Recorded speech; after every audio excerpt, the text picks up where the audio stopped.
We're Welcome back back. to Bullish. We're back. Thanks for watching the last episode, guys. Wow. We appreciate all of our listeners near and far. It's really If, cool.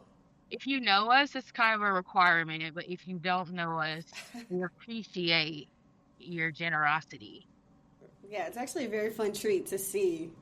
So, thanks. Yes. Welcome back. We're on episode 2. And remember those listeners that we just talked about. We got our first fan mail. Wow. Thank you guys. Well, our first listener letter. That's amazing. What did Woo! they say? So my homegirl redacted. She agreed with my sentiments on Stern Towel. You are bullish on Stern Towel. Like I like them. we are. They need to stay the hell away from us because it's it's getting creepy. She called him icky, called Eric icky, and I completely agree. She also agreed with him wanting to suck her youth, and like that's where the tension is coming from. It's like not necessarily a relationship forming, but there is some sort of like tango happening essentially. Yeah. Yeah. Yeah, I see that happening. I'm with you guys. Like I do see how it's gross, but I just wanted them to explore. Why not? You freaky frog. No. But we'll see how that unfolds. We didn't really get much done. We learned nothing about that this We didn't episode. get We shit. don't know about nobody else but the freaking mucks. The freaking mucks. What the muck? What the muck should be the Exactly. name. I should name that the episode. What What the the muck? muck? Um, but we also, our listener, our friend of the pod, said she brought up an interesting point about how the show is set in England and thinking about all of the dynamics that exist in England, how it's kind of predicated on aristocracy, power, institutional power, and kind of how we were talking about this old money versus new money sentiment. And she was just saying it was interesting that they chose to have the setting be in Britain, even though they were working for an American bank, Yeah. and how those dynamics would have just shown up differently had the story been set in America with Americans and maybe like Brits coming into America in that way. And I thought that was an interesting point too. I would say though the counter to that is like thinking about the old money versus new money sentiment. Like America is new money, like the Yeah. definition of new money. So I Yeah. can see how a lot of those dynamics would be changed. But yeah, what do you think?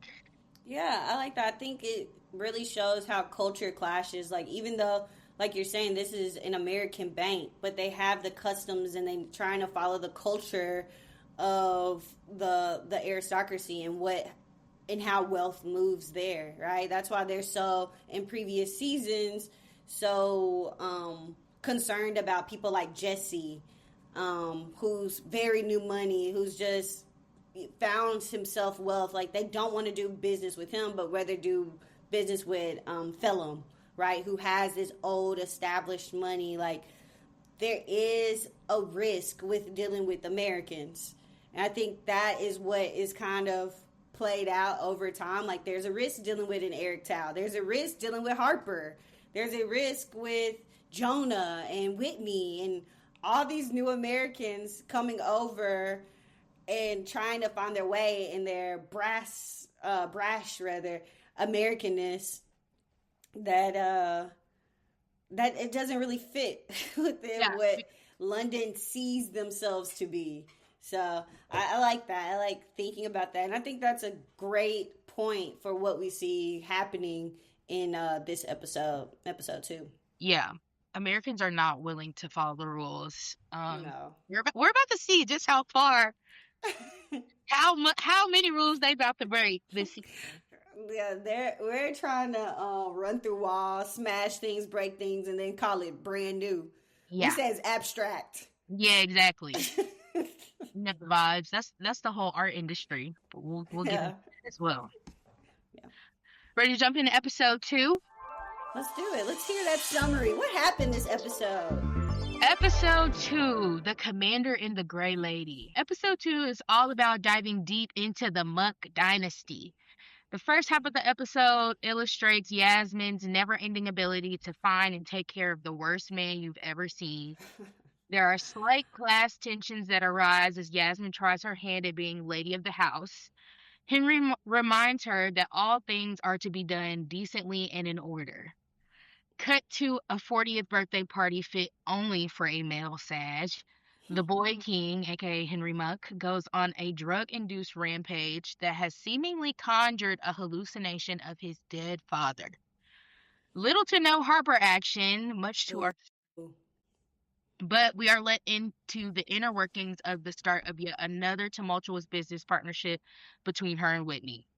The final strand of the Henry-Yas-Whitney triangle is threaded by Whitney's formal approach to Henry to step in as the new CEO of Tinder 2.0. Henry ultimately acquiesces and accepts his fate at the behest of his new bride, but not without staking his claim first. Ooh, that was good. Thank you. I like that. This is like a good writing exercise. Yeah, it's something to really get the juices flowing, help us remember what has happened, and yeah, you hit the high notes. The Muck Dynasty, not to be confused with Duck Dynasty, but I mean, so to speak. I'm going to see some similarities. So I prefer the ducks. Damn. Let's jump into it. We begin the episode right in the middle of a long Henry Muck loser era. So long. All he does is loses. No DJ Khaled. No DJ Khaled around here. We get a flashback of Henry Muck losing to Jennifer Bevan, our AOC, from if you listen to our last episode, for the parliamentary spot. And Muck basically is a conservative loser. The seat that was held for generations, it was supposed to be considered a safe seat for conservatives. It all ends with Jennifer Bevan winning. I thought it was funny too, because I didn't know they had silly stuff like Ben Face Party. Parliament is like, the whole thing with Parliament is it's representation. Yeah, but anybody can have a party. It reminds me of the band in this town called Memphis, Tennessee, that Prince Mungo, or whatever his name is, he runs for mayor every year. But taxation Face Party is unfair. It's unfair. Ben Face got 309 votes, which I really liked and stopped to write down because I thought it was funny. But literally our political preference. Yeah, our political preference. I'm for the Ben Face. But yeah, so he loses. He fought. We see Yasmin looking very like a conservative woman with her long skirt and her tweed, and she's mouthing "I love you" to Henry after he suffers the loss, and we get a cut of him crying into her arms, which is likely for Henry Muck. He is the most emotional male figure I've seen on television. He is so crybaby. Kendall Roy, though. Yeah, never mind. I take it back. Close. He's definitely tied for first, if not second. I'm the eldest son. The eldest boy. Eldest boy. No, you're not. Like, you actually literally are not. You literally are not. Stop crying. Ew. But that's what this gives. Like, he's so sad. He's so hurt. And, yeah, it's his loser era. I like this scene that as he's crying, they start laughing about him basically trying to pull off this conservative grift, which a lot of people, many among us, are trying to do the same. Yeah. I mean, it's very functional. It gets a lot of money. Yeah, it gets the job done for sure. He says, or as they're laughing, Yasmin says, "Now you can stop fucking Margaret Thatcher," famous conservative British figure. Mhm. And he says, "The thing is, I'm an omnivore. I liked fucking Maggie T." And then Yasmin, in her sick, twisted mind, laughs back and says she liked it too. Oh God. And Oh as brother. this scene is happening, it's playing Our House by Crosby, Stills, and Nash, which I actually really do like that song. But I will just say up top, every song gave me the chills in the most negative way Me possible. too. The scoring was so scary this episode. Yeah. Yeah. I know we're getting to. I'm saying this too early, but way too dark and annoying kind of episode for me. It was the what's that episode of The Bear That I Hate? The Yeah, it was fishes, seven fishes. it was that type of time. And Like, ugh. mind you, keep in mind this is a Christmas episode. You know how Right. And I already, listeners, new listeners, you don't know this about me, but I hate Christmas time. I am Scrooge. I am the Grinch. I'm all that. And this was even too far for me. Like, oh, brother, have a little Christmas cheer, why don't you? they had absolutely none. But honestly, there's nothing to celebrate because Henry is a loser, as you said. Yeah, Harry is a loser.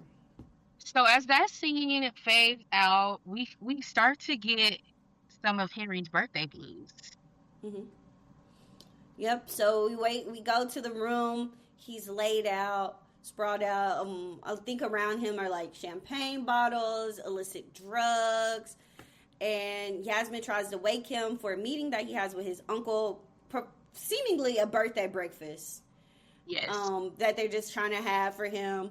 Yasmin says that he's been in the bed for the last 5 hours since the uncle's been there. Like, you have to get up, wake up. Oh my gosh, put your clothes on, get up. And as this is happening, the maid is in opening the blinds, to which Yasmin's like, I told you I got it. Like, what are you doing? I got it. She Stop said it, I got it. that. Just over and over. And the lady's just like quietly continuing to open the blinds. To which Henry tells her, let her fulfill her function, which I thought was very interesting. Um, and she yells at him. She yells at the maid.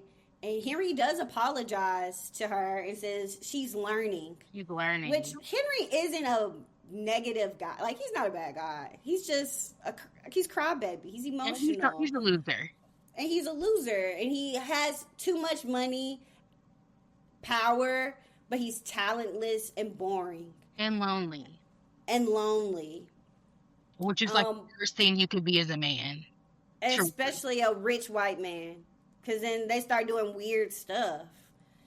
But that made me question. I wrote in my notes, what is Yasmin's function supposed to be? What does she need to fulfill her function within this world? As Yasmin and Henry are kind of having this little spar, mind you, Yasmin is waking this man up like that's her child that she's getting dressed for school. Right. Let's start there. Right. Like, man, we need to be at the door 5 minutes ago. Man, you gotta do something up. We gotta be at school. We That gotta ain't be at this school. morning. You cannot go to Burger King. We gotta go straight to the door. Exactly.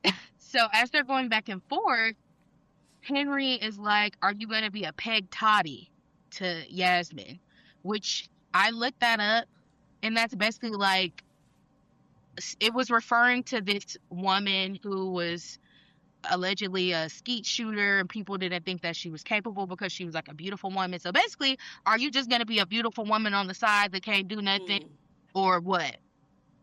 Which is also interesting given that we'll get to this, but he keeps asking, well, where's Yasmin going to go? Right. What's she going to do without me, essentially? But like you're saying, he hasn't even fully defined what he's envisioning as her role or function as his. Because he doesn't have one. He doesn't have one.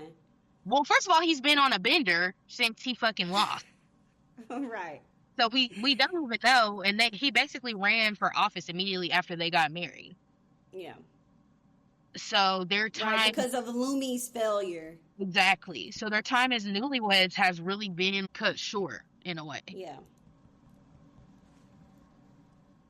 Also, we should note as this is happening, Yasmin, after Henry basically checks Yasmin, Hmm. she kind of straightens herself up and is like, your uncle is waiting. But before they kind of got to this climax in the argument, Yasmin tells him, I'd really rather not have to explain away your absence. Mm. Hmm. So this whole scene just kind of sets up like he's a man who hates celebrating his birthday. He hates having to be the center of attention. He's not Hmm. in a good space. He doesn't want to be around anybody. Yeah. Apparently, Yasmin has been kind of like pulling strings behind him, basically like Ferris Buellering him and like Yeah. acting like he's fully functional when he's clearly not. Yeah. So, in the next scene, we get to the birthday breakfast, Yeah. which is like the saddest shit I've ever seen. Like, not in a, oh, I'm sorry for you way, but like, this shit is pathetic. This is pathetic. He's just sitting like a child that you took their iPad away. They don't know what to Yes, do. somebody took his iPad away at breakfast. Yeah. He's just hunched over. He's not eating. He's pouty. He's just lame. And they're Um, trying to talk the uncle. What's the uncle's name? Alexander. Alexander. Alexander is trying to. That made me want to start singing. Alexander, come on. You got Hamilton brain. Hamilton brand. Alexander. Just Sarah. Alexander. Right. The rest of this episode will be in the tune of Lin-Manuel Miranda. Talk to the groom. To the groom, to the bride. But Alexander, which is Henry Monk's uncle, as we found out last season, is pretty much over the media. He has a media empire. He's like the Murdoch. What's his name? Murdoch? What Murdoch's? Murdoch. And Fox News. Like they have the tabloids and the newspapers and the television. They're basically legacy media. And we come to find out that some like the Labor Party was doing it without, they won without their support. And so we learned that the Labor Party, they say the Labor Party doesn't need tabloids. And Alexander sort of quips with, what are you trying to say? Are we yesterday's man? To which Henry says, maybe not, but maybe not tomorrow's man. Which I thought was funny. You might be here today, but tomorrow, I don't know. And I wrote, nobody reached out to them because they're losers. Yeah. Nobody wants to be on that side anymore. Although for like Otto, as we heard last episode, he's all saying, you know, woke is dead. Not exactly. Not exactly. Really. Not really. Also, social media is the new media. Like, who really cares what these paid off newspapers have to say? Everybody knows that they are the propaganda from the billionaires, right? That's just their side of things. We can get the news fresh and local right from the tip of our fingers. Why would I go and read that newspaper? Why would I go look at a tabloid in 2026? Like, who really cares about what a tabloid has to say? Exactly. So it's, again, like we kind of were talking about earlier, is this fight between old and new that's happening around the table as Henry is being pathetic. Yeah, and Yasmin ends up giving Henry his dad's watch. Right. That is not what the fans want to see. He does not like that gift. He does not like that. And I literally wrote, what's up with that relationship? After he got that watch, he walked out and his uncle looked at Yasmin and said, we'll get him there. I wrote daddy issues, underline, red alert, underline. Red alert. Flags are waving. Sirens are going off. The army is running to their positions. Like, what is that about? So then as I've seen in other British shows, I guess that's what the aristocracy does to celebrate birthdays or something. They always go and want to shoot some stuff. Like, they going to shoot. And Henry goes to the shooting shed, the gun shed, and it's like, basically, the whole episode is him thinking about his life, whether to take it or not. So it's just scene after scene of him trying to kill himself, literally. In every cutscene is him either ideating or practicing suicide. And in this early scene is him grabbing the gun, looking at it, holding it to his head essentially, and then asking for the keeper of the guns to change the keys. So I guess to not give him one, so he doesn't go into the gun shed and kill himself. He tells the keeper, like, basically, we have guests coming, so you need to change the locks. Because the keeper walked in and was like, excuse, Do you need something, sir? can I help you? Can I help you? And Henry ends up saying, who knows what ancient antipathies will have people sprinting for the armory. I was like, His own. I was like, it's literally you. But I will say, before we got into the kind of climax of the episode, Henry was giving me Family Annihilator. He was giving me that he was going to kill Yasmin and his uncle, as we're about to see. Like, he would kill himself and others. I think he's too much of a loser to do it. I don't think he ever has the real. He's too scared. He's too scared. He's very scared. He's literally like just a scared boy. But I will say, as much as he is scared, he is like self-preservationist in a way. Like, he keeps on these big drug benders, like even the scene where they're in the bar later in the episode, which we'll talk about. So like, that to me was like, oh, I know you're capable. You could do that to somebody else, but himself, I think, and this is a theme that will come up, I think, as we discuss more, but like, his self-regard is low, but at the end of the day, he knows that, like, he's an aristocrat. Like, that's just what it is. And he knows that there's a lot of responsibility and prestige attached to that, which is why I feel like that's why he even is exploring medication for his depression. Like, he knows that it's not right. He knows that he shouldn't be in that position. Yeah, and I think, again, like, from the bits of media that I've seen about the British aristocrats, like, this is a common thing.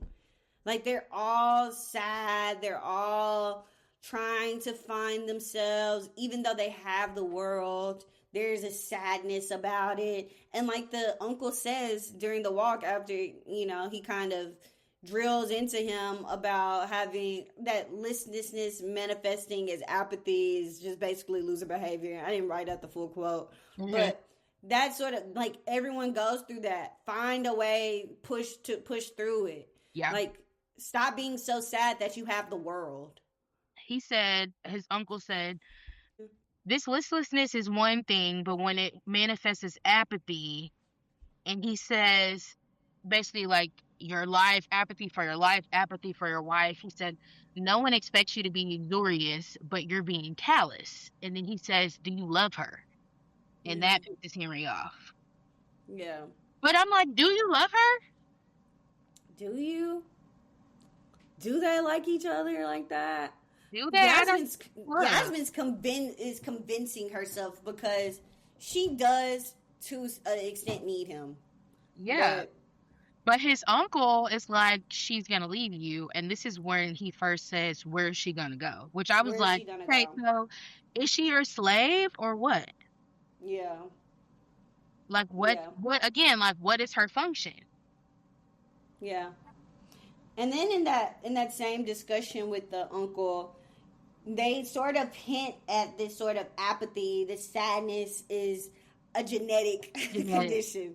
Of course. So basically, like you said, just like your daddy. Like Exactly. your daddy couldn't figure it out. Now Literally, you look at your daddy's you. son. You your daddy's son. I said, so did he? I said, left him. And then they also talk about, we're sorry that you had to see what you saw with your dad. So we're getting all the bits and the hints that his dad self annihilated, Exactly. and this is a genetic. Will the same fate happen to Mr. Muck?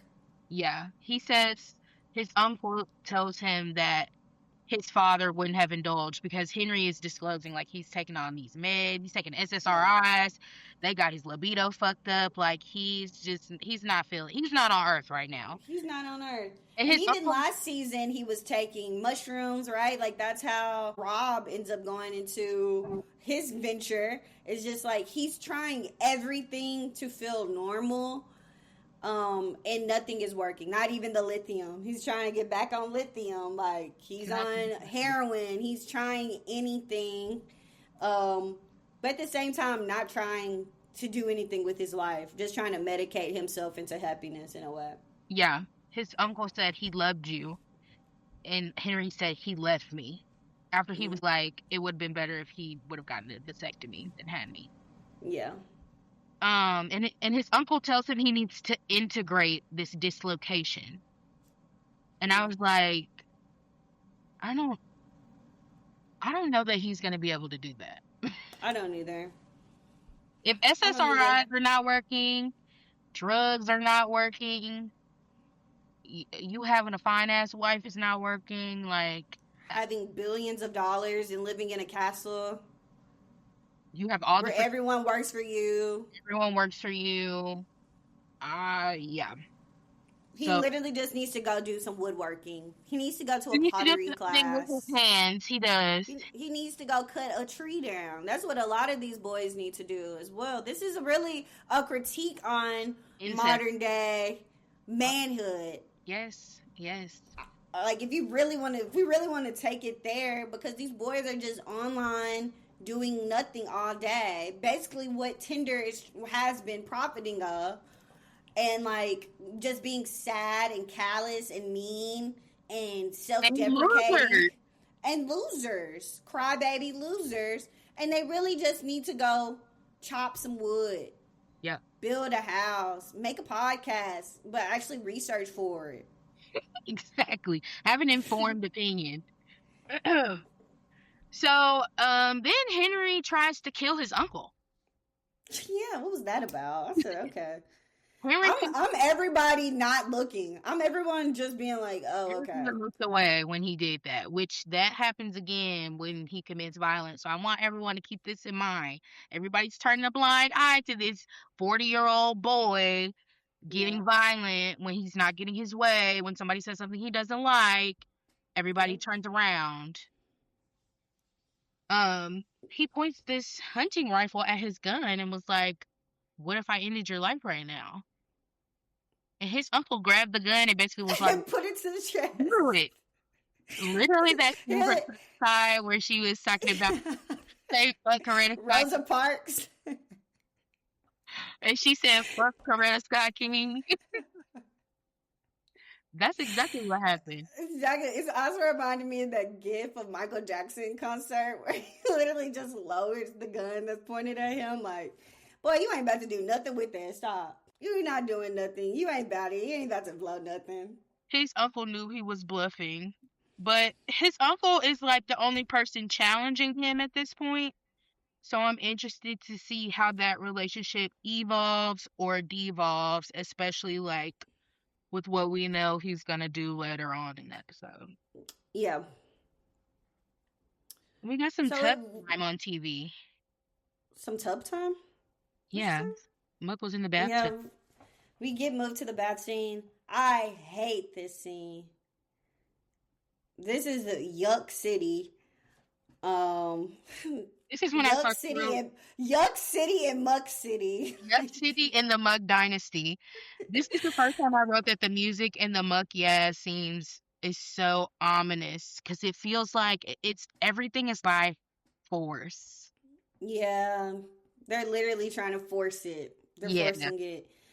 Um, Yasmin tries to connect to him and tries to engage in an activity while they're in the bathtub, and he's literally like, "Please." Like, girl, my Like SSRI is kicking in. it was never gonna give. It never was gonna happen. She's like looking Um, when she walks in though, she looks at him with such pity to me and it's like, yeah, I want us to start looking at each other properly again. She was like, I want you to look at me and see me. But then she goes on to do a sexual favor for him. Because it's not right. they're not having sex. She's literally trying to, Force it. yes, shake him out of his depression. Yeah, and it's like it's not happening. It's not. That's not gonna work. Even No, when she had him stand up, I put in my notes. She pours after him, trying to make him stand up. Yasmin only knows how to show any connection through sex, she literally rolled up her sleeves, got on her knees, and went to work. and he told her to stop. Oof, He said, if you want to fuck oof, other men, you can. oof. Double homicide.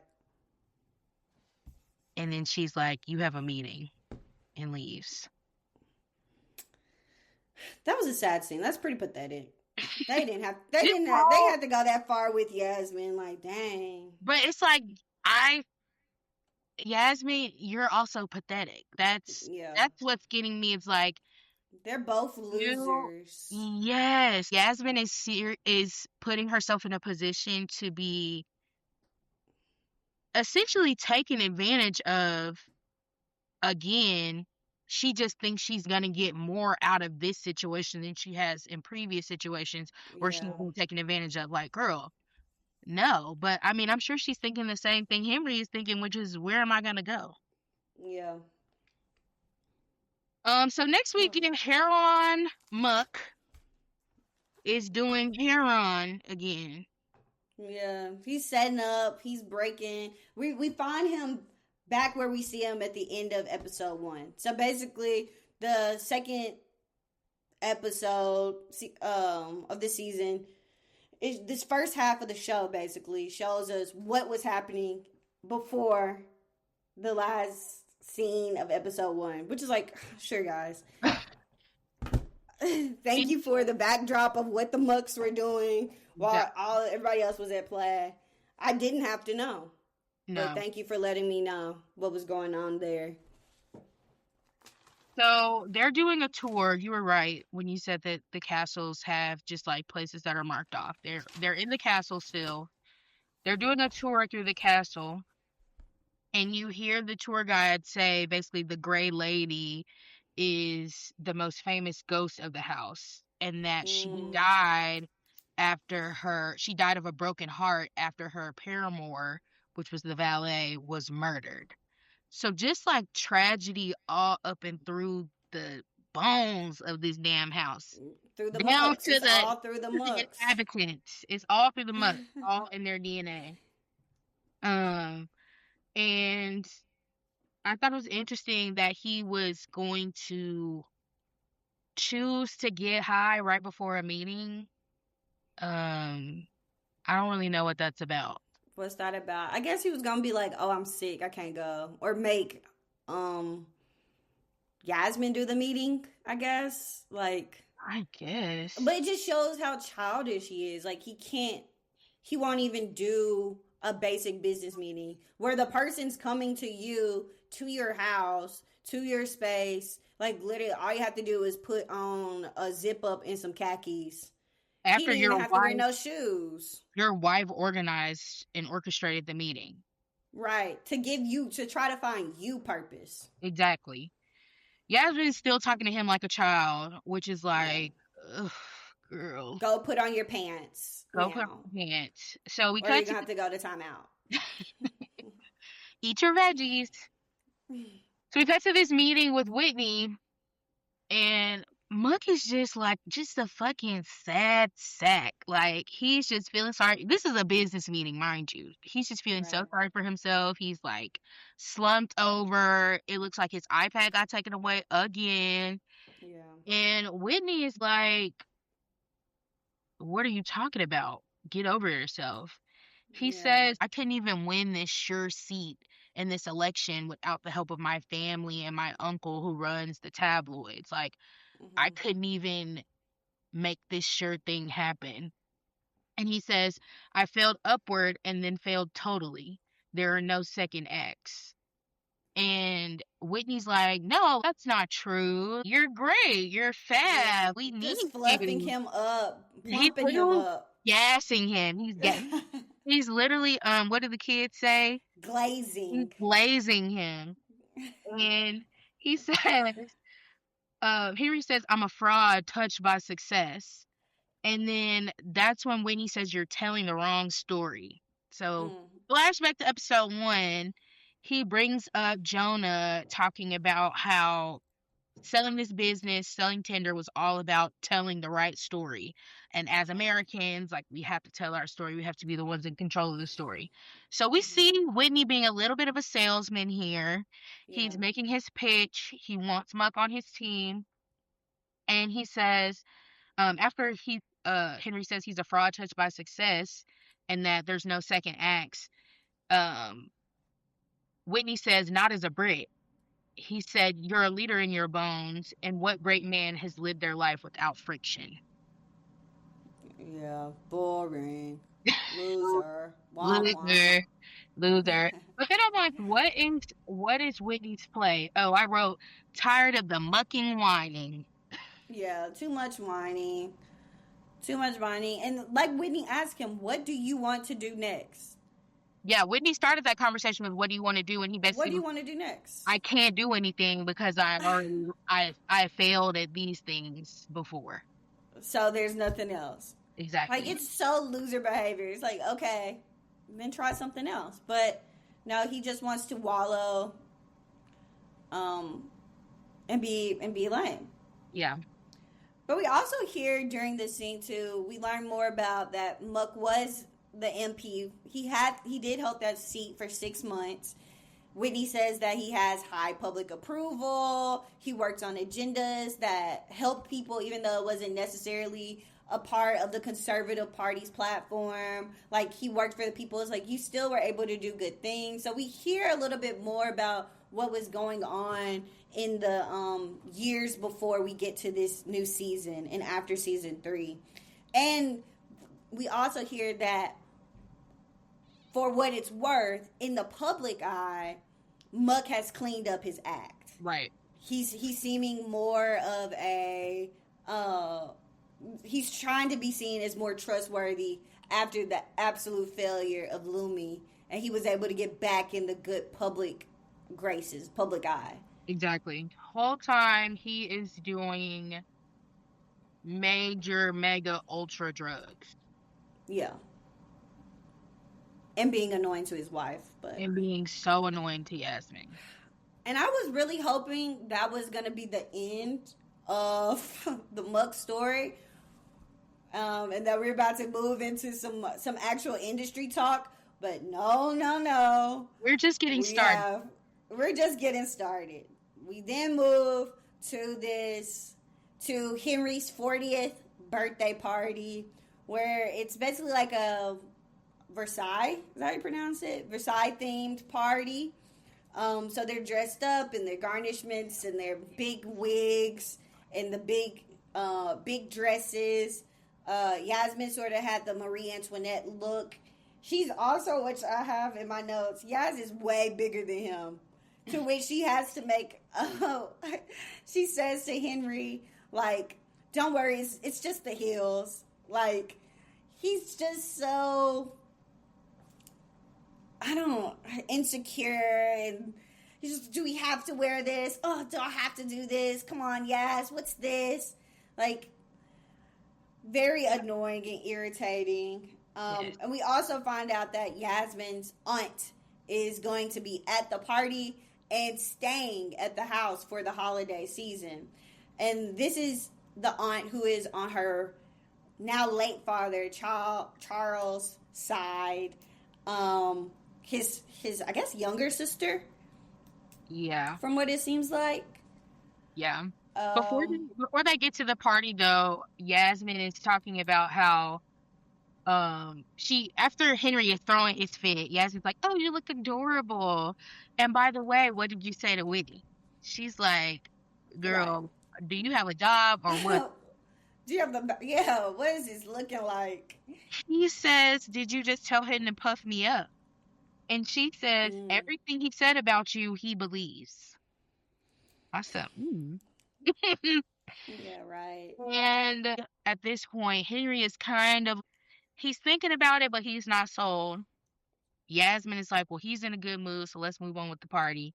So then they enter into their Versailles slash Victorian era party, which I thought was interesting because technically they are the ruling class, so they wouldn't need to dress up as the ruling Right. class. Why are y'all doing that? I don't know. And then of course Harper didn't come in costume, so I'm just like, what really was the theme here? But anyway, yeah, like you said, she reconnected with her aunt. There was this TikTok that was like, I don't trust no bitch that be hanging out with her auntie. Whoa, whoa. Any bitch that hang out with got a young auntie that be hanging out with her, I don't trust because they don't let shit slide. I'm like, I don't know about that, but this whatever dynamic is going on here, I uh, don't like this at all. This was way, that got way too dark, mhm. actually. Um, So but yeah, Yasmin's go ahead, aunt go ahead. reveals that she's having an affair. With the 29-year-old. The 29-year-old Yasmin's aunt can't be a day under 45. You gave her a lot with that. I thought you were gonna say 52 or something. She's She's an old 54. broad. She's an She's an old old broad. broad. She's a cougar. She's trying to get her groove She's back for the right. people. They're very sexual. All Yes. these people. It's very open. And this even reminds me of Yasmin's mother coming on season one, having a drawing of Yasmin naked and like several pictures of Yasmin naked. I don't know if she posed for them or what. But adult Yasmin butt naked, showing her friends, talking about her mother, talking about the sexual activity she would have with her boyfriend in front of the friends. Like, it's a very there. It's icky. Whatever's going on with the family and how they perceive those type of relationships is strange. Because also, why are you telling your niece that? Her Why are you auntie telling your niece about that? her auntie says that this 29-year-old young hot stud telling her to turn around and bend over is better than the day she had her kids. That's literally what she said. That's what she says. That's what she says. And Like, she asked Yasmin, does it make her a bad mother that she wants to be fucked? And Yasmin's like, no. no, because Yasmin just wants to have someone to like her and be her Yes. friend. But I'm also thinking about how she was so much more disgusted with her dad than her aunt. Yeah. Granted, this 29-year-old is several years older than the girls we know that Charles' Several. nasty ass was dealing This with. is this is decades older than whatever Charles was doing. But we do see that kind of again this perversion, like Yeah, this type of conversation is inappropriate. This shouldn't be, especially not as graphic as it was. yeah, So yeah. yeah, But then Yasmin's aunt is like, well, enough about me. What's going on with the marriage? yeah. And Yasmin says, I'm a spectator and a caregiver. I wrote, yeah, a spectator and a caregiver. What do you mean by that, sister? Is this your function? Is this what you think is your function? And her aunt is gagged. She's like, that's Yeah, our partnership. You cannot be afraid of what you might lose. You'll become too pliant, too compliant. then you'll Yeah, lose it. It's self-fulfilling. She's basically like, you can't keep contorting yourself and allowing yourself to be used. She says you're too pliant. yeah, You're bending too much. You're giving too much. And she goes yeah. to say, it doesn't matter how much a man tells you he loves you, you never give him unconditional love. Right, and she makes it clear. It says it's not just about the her husband. She says she goes as far as your father, your brother, your uncles, so on. That's the role that these men do. They kill us. These type of men love murdering women. And very interestingly, she also says that Yasmin needs to get off her knees. He does. She said, a little dispassion, it could save you. Get off your knees. I said, oh. Oh, oh. It's like she didn't even know what she did in the bathroom. And here we are talking about the bathroom. I thought that was a But fab monologue. it's fab, but we'll get back to that. We will. We'll get back to that because Definitely who are you? that was definitely pot calling kettle black, but you know, whatever. Yeah. So next scene is there's a situation. If you watch the trailers, you've seen several situations happening. But there's a situation here where Uncle Alexander is now talking shop with Jennifer Bevan. Hmm. Courtesy of Yasmin, mind you, Henry Monk is nowhere to be found in any of these scenes. No, no. Yeah, Yasmin is really putting it all together. She's trying to put people into the places and like she's really trying to make herself as necessary.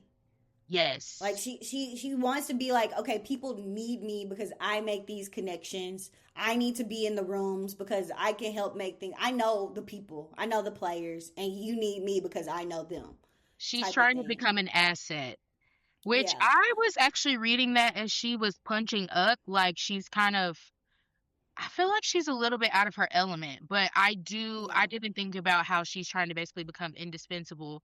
Because I mean, Hmm. then again, like she probably is thinking about if What's something next? happened with, yeah, her and Yeah, if Henry. he kills himself, if he overdoses on heroin, like what am I gonna do? Like I'm gonna be the sad widow, which he kind of gets into, and I need to have a function, and this will be. Yeah. She knows people because of also her time during wealth management and stuff like that, and just her overall life experience of being a part of this upper echelon set of people.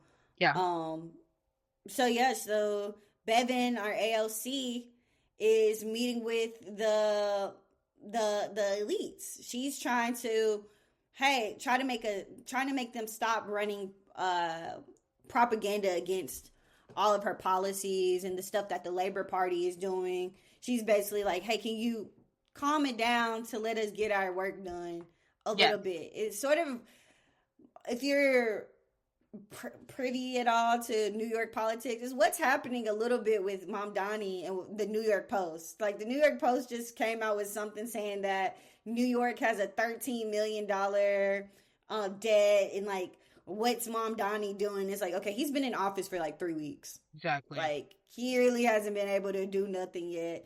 Basically, this MP hasn't been in office yet, but here y'all go doing all this hate because I got the job over y'all's golden boy.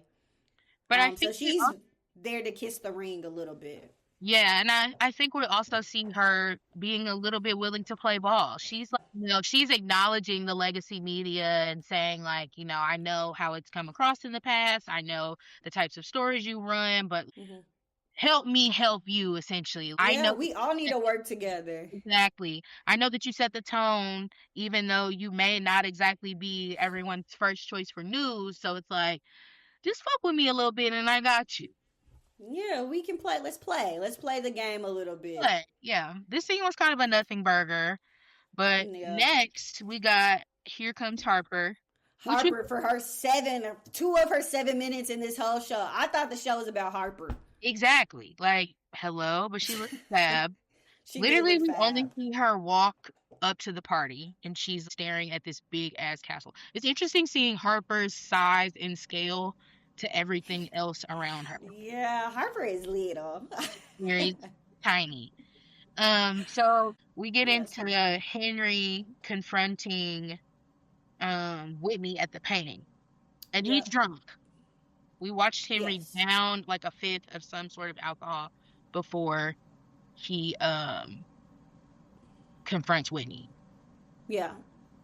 Yeah, so they're meeting. We're introduced to Whitney staring at a painting. It's a romantic painting. We do research around here slightly. So I looked it up. It's by J.M.W. Turner. The painting is called Fisherman at Sea. And from his website, whatever, it's called thefamousartist.com. It says that of the many, this is a quote for them, of the many William Turner paintings that I've seen, this is one of the darker ones. The theme of a storm, tossed sea, is a common one among Turner's portfolio. Yet there seems to be a little hope for these intemperate sailors as their small boats as the moon shines brightly through a break in the storm clouds. So he's, I don't know, what do you think from that? What this interaction of Henry and Whitney sort of facing off a little bit in front of this painting of fishermen in the sea, stuck amongst each other in this storm. I think this is more about Whitney than it, or not Whitney, but more about Henry, of course, because it also is his episode, than it is about Whitney. But what are your thoughts? Yeah, Get a little art theory here. I was thinking about less about the painting, although I did look up the artist as well, and he's like this British watercolorist and was known for kind of these seascapes with marine, naval depictions crossing rough seas. But I was thinking more about both the dialogue between Whitney and Henry and the body language, like how when Henry approaches Whitney, Whitney's back is to him, and it's giving backstabber. Like he's about something that shouldn't be happening. And as they're looking at this painting, which Whitney notes that they have more Turners than something else, someone else. Basically, like they have the most Turners. So he's already noting this person has more distinction, more than me. This person has more than me. I'm admiring that this person has more than me. Right. Looking at this, like, this painting that I think Whitney thinks it's about him, but it's really more about Henry, because I feel like Whitney does not know how dark Henry is right now. So I think that they're both kind of internalizing the painting in a different way, which when they're talking to each other, he says, basically Nietzsche killed God, which is the nihilist philosopher, and birthed the nihilist movement of how everyone is like kind of should be more individualistic and just strive for like self-fulfillment versus like an organized religious structure. And he said when that happened, it killed community, but it made way for men like us. And Henry's like, what do you mean men like us? He's like, girl, you are not like me. We are not like the other. Like, no. You're not like us. You're not like us. You're not like us. You're not like us. He says, when he says, you want everything you don't have, and I want everything you have. And I was like, oh, they're going to kill each other. Yeah. So then he brings up Tinder 2.0. He tells Henry the new vision for Tinder 2.0, and that it's supposed to be a democratic financial institution. I said, yeah, fucking right. Yeah, right. Yeah, right. And Whitney notes that he needs Henry's access. He says, in Britain, you need access. And then he also says that he needs a native partner, which I was like, ooh. Yeah. He said he's tired of that dirty, stinky Indian. He's out the door. We need some true blood, true Britain blood in this bitch. Yeah, he needs legacy.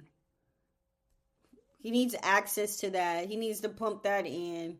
And he needs a face too, because Jonah cannot be the face. Jonah was too nasty. And although Henry Muck is no angel, he again has that persona. He has the essentially the Henry 2.0 era of him being this good congressman that helps. So it's like, you need this, I need this, we need your legacy. What's there to lose? I think that triggered Henry. Oh, yeah. The same way it triggered Harper last week. Yeah, because it's like, okay, I don't have any talent. I'm just a face. I'm just my money. And that's what he doesn't. He feels like he's talented, but he's not. He's coddled. Your boy So king. Well, it pisses him off enough where he goes to do more drugs. yeah, he does a little LSD, a little acid, Well, perhaps. he's doing coke first. He goes back to his Coke room. first. He goes back to his bedroom. He's like half dressed. I guess at this point he's canceling his He took off party. his clothes, took He off took the off his clothes, pantaloons. took off his pantaloons, took off his Hamilton costume, Mm, and Yasmin storms in. Oh my gosh! Let me pause and say this scene gagged me. Okay, yeah, Marisa, you need your Emmy for this, boo. This was yeah, this was bad. good. It was shot like a play. I did like that. Like the movement, it felt Yes. very. It was a long shot. They Yeah. did one long shot for that scene, which it didn't even feel like Oh, a long shot at all. It felt like, yeah. yeah, It it was, felt like there were cuts, but I guess it was how they were moving the cameras. That's very interesting. yeah. Um, so Yasmin But yeah, Storm, I also said I was gagged. I said lots of movement in this camera. It makes it nauseating and anxiety inducing. yes, which is how they both feel about each other, really. Yeah. Yeah. So Yasmin storms in. She says, "You need me to get you dressed too," and she starts going back and forth with Henry. And Henry's like, "You didn't even vote for me." So Henry's picking a fight. So you didn't even vote for me. Yeah. She says, "Oh, grow up. I've never voted." I've never voted. Like, yeah. Yeah, why would I vote for you? Oh my gosh. And she was like, "I'm tired of this suicide is poetry bullshit." She says, "Nobody's going to come to your funeral when you die. It's not going to be glamorous. It's not going to be fabulous. It's going to be a fashion Right. show with no fashions." Like you are And not Eva Perez at all. exactly. And she says, "It'll just be another event for me to organize." And she basically is like, "If you die, you die. I'm going to be sad, but I will forget you." She said, "I Yeah. will fucking forget you. I promise you." And then she says, oh, she's going in on Henry at this point. She Yeah, said, she went in. "Where was the romance in your father's death?" Oof. And she tells him that he's fucking disabled. Oof. And she's like, Ugh. "Who's going to wait around in this? Not me." And It's that's just when body Henry, blow after body blow after body blow. she beating his ass. So he pipes up finally and it's like, "Well, where are you going to go?" So now Mm-hmm. we hear the direct threat to Yasmin of like, "You know that you're stuck here, right?" And he's like, Mm-hmm. "You can't escape the slur of your family name." I said, "Oh, Oof. they get nasty." They're getting nasty. Because this is, Yasmin is an Arab princess. Mhm. They're Um, Lebanese. and they're disgraced. And Complete. they're disgraced badly. Um. So then he brings up, or after he says, "Where are you gonna go?" Yasmin tells him, "Roll up your sleeve. Yeah. Let me see if you've been shooting up," and he has. Yeah. And that voids the prenup. And Henry counters that by saying, "Well, we have an adultery clause," and Yasmin Right. jumps at him. Yeah. And Henry runs. Harry flinches. He flinched very hard. Like, "Please, don't hit me." I said, so has she been in there slapping that man around? Why would he jump like Whooping him. that? She been whooping him. But my question to you is, do you think Yas cheated? Has cheated? No, I don't think she actually I don't think so has. either. No one I likes don't her. think so. No, and like if she has, it's probably like she's not in an affair. Yeah. You know what I mean? There's no Rob around. Like she's just really lonely and sad and is waiting around. Like, no, I think that's why she was so mad because it's like, I'm not. Like, don't Yeah. even go there. That it's you that's sitting around drunk and high all the time. Like, Mind you, that same day, he just told her she could go fuck other men if she wants. yeah. So what? Like, Yeah. he's grasping for straws, right? Like, he's He's trying trying to to get say her to leave. anything. Yeah, he's trying to get her to Yeah. leave. And she goes off being like, "I was willing to overlook the drugs, even though you're being ridiculously sad and I'm tired of it. But they also castrate you. She's like, Yeah. you can't even fuck me. Yeah. She says while grabbing his stuff. Exactly. I wrote Daughter by Beyonce. Because I'm like, she's going. Yasmin was cutting deep. They say I'm nipping like my father. That's exactly something her dad would say to her. Yeah, absolutely. This is how he talked to her. Yeah, that's why she's doing it Many back. time. I think she Yeah. And thinks it's how like, Harper talks to Yasmin too. yeah, I was gonna say, I think she thinks that's how you keep somebody. It's like Yeah. that kind of banter, but it didn't work on That Harper. type of tough love too. Exactly, tough love. And then Henry does more drugs. I wrote Dirty Cokehead. And then Yasmin tells him, please put your big boy clothes on and go downstairs and face our public. Mm-hmm.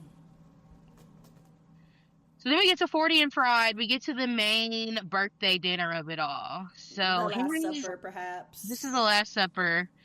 Henry comes in completely fucked up, which... Yeah. On LSD, he's really giving Elton John. Yeah. Sunglasses on. Staggering around the room. Loud and obnoxious.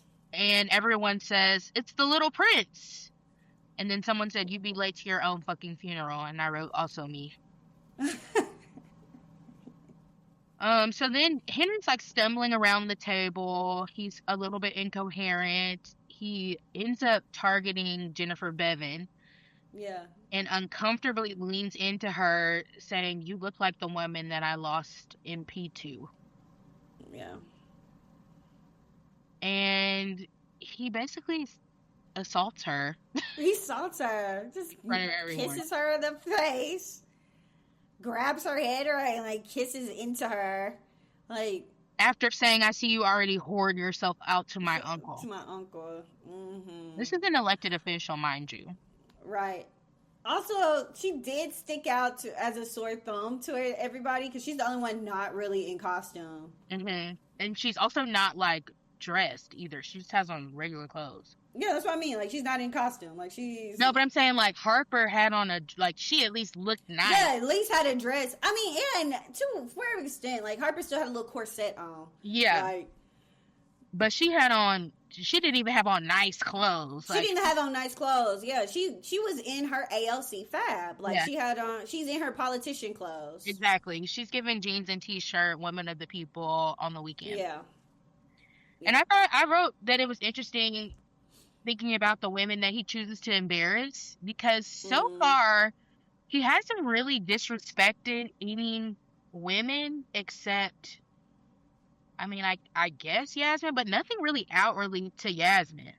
Yeah, nothing really outwardly to Yasmin. A little bit to the girl assistant that he had last season with Lumi, that he was kind of leading on. A little bit, but that wasn't like that was boy type thing. It wasn't like a public display like this. Yeah. Like, that was really strange. And he kind of tries to get at Yasmin a little bit too during this drunken whatever. Yeah, I thought that was interesting. But then we see someone come into frame that I thought it was Henry's gay lover. Immediately said, this is Fight Club. Really? They were about to kiss. But that's how it was in Fight Club. The Brad Pitt to the Edward Norton. I was like, okay, now we're in Fight Club. We have left industry. This is Fight Club. Let's see what happens. But it did give that. It did give, like, his gay lover comes running into the door, grabbing him all on the face. In the face. And with everyone looking so confused, it did seem like, okay, everybody is looking at whatever this is. He's like, it's good to see you. You're back, basically. My old friend is here. This person is talking back to him. He's like, Commander, good to see you. This person is talking to him, being like, let's go out. Let's have a rager. We need to go. He's basically like, let's go to Elysium. Let's go to the bar. And Henry is like, yes, Elysium. Like, let's go. He's ready for paradise because he's already high as fuck. Yeah. So this whole interaction is happening, no interference from anybody else at the birthday dinner. and he leaves. Yasmin tries to get up to stop him, and his uncle stops her. Yeah. And he says, "I'm sorry, everyone. This family hates birthdays." Yeah. Then we see Harper looking at Yasmin with just like the most pitiful face. And I said that Harper pities Yasmin the way that Yasmin pities Henry. Yeah. That's true. And Harper still has love for Yasmin, although she just doesn't know how to properly show it. yeah, There is a bit of like, you're cool, but I hate to see you like this, girl. Essentially. yeah. Oh, also this potential gay lover slash adversary comes in right after Henry is like, "Sorry, I couldn't have been more of a man for you, or more of the Mm-hmm. man you needed me to be." And it looks like he's reaching for a gun or something out of No, his. he was reaching for his stuff to like really. I thought it was like he was really trying to emphasize what he means by it. Like he's grabbing for his crotch. No, it looked like he was reaching for his pocket though. And then the figure like stops his arm. Mm. And then he's like, "Let's go out," like basically trying to distract him, which he does say this was a pleasant diversion later. So I'm Yeah. like, was he really gonna do that in front of everybody? But like his uncle said, they hate birthdays, so Yeah. whatever. So then Henry and the commander go out. They're having a night on the town, and the commander is basically like, "You need to take responsibility for yourself." And he says, "None of that darkness shit tonight. Fucking boring." I'm like, I couldn't agree more. Yeah. I couldn't agree more. He's like, "You need to cheat. Cheating is natural. It's happens in nature, so there's no way you could kind of avoid that." And he's like, "Well, I don't have a libido." He's like, "Do something about it." Mm-hmm. So then we cut to classic Yes Harper scene. Oh yeah, I forgot about this part. They're doing coke together. And Harper says, "All of this stuff, Yas, isn't going to get you the respect that you deserve." And Yas was like, "Why would you say that when you know that's going to hurt my feelings?" Yeah, like why would you say that right now? Which honestly, I don't think that Harper was trying to hurt her feelings in that moment. No. I do think she knew it was going to be harsh, but she literally just watched Yasmin's husband freak out, which now we know how weird that looked to everybody. Yeah, he was talking to himself. Yeah, but she just watched that. She sees Yasmin in this big ass, essentially empty house. The only reason it's full is because it's Henry's birthday. She told everybody Yeah. they could stay at the house because it's in the middle of nowhere and it's a castle. And y- Yasmin ends up being like, "Why are you here? Why did you even come if you're gonna be like this?" And Harper Yeah. was like, "First of all, you invited me. Second of all, I have business interests here. And third of all, you're lonely, clearly." Yeah. Yeah. And Yasmin says, "No, you're lonely." You're lonely. And Harper was like, Yasmin did this. Yeah, Harper did the most like, okay. she says, "So what if I am?" Like, yeah, exactly. This is about you, girl. Look at your life. Exactly. Why So are you trying to flip this? Harper disengages and leaves. So then Yasmin's in there looking stupid. Yeah. Jennifer Bevan comes in and she thanks Yasmin for helping her out. And Yasmin's like, "Are you okay?" And Yeah. Jennifer's like, "Yeah, like, are you okay?" And Yasmin's like, "Yeah, I guess." And then she offers Bevan Coke, and Bevan's like, "Oh, I haven't done that since college. No, thank you." No And I think that's when thanks. Yasmin realized, "Oh, I'm a little bit like out of my league. I'm a little bit out of my element. It's childish to do coke. Like, what's going on?" I think she was a little bit convicted of that then. Yeah. And I wrote that I think that Yasmin is also starting to resent Harper because Yasmin is repeating this cycle of letting men kind of use and abuse her. Mm. And Harper seemingly has moved on, although we know that Right. she's going to go into She's business. still getting used. Yeah, Yeah, she's still getting used and abused by Otto. yeah. And soon to be Eric. Soon to be. Then we have the Harper Whitney scene. Ew. This was dark too. I I feel like I've been seeing some discourse about Harper and Whitney. People are saying that Harper is like playing coy or like being shy. Because remember, we talked about last week how it's not clear if Harper actually believed that Whitney did or didn't know her, and like she just being coy, she's just Was trying she to be being coy? flirty. Yeah. I think at this point she's trying to see how much Whitney knows about her catching on. Yeah, I do think she's still trying to figure out fully who Whitney is, Yeah. too.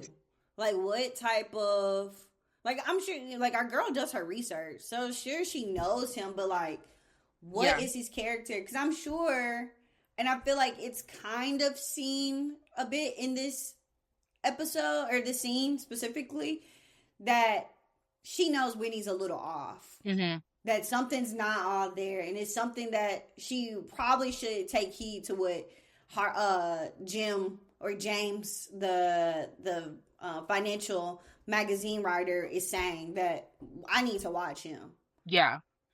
So she basically approaches Whitney being like, I manage a fund.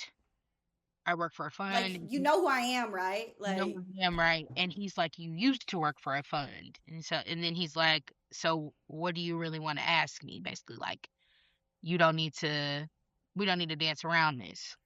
yeah, And he asked him, how do you make a work relationship long lasting and healthy? yeah, like his and Jonah's. Yes.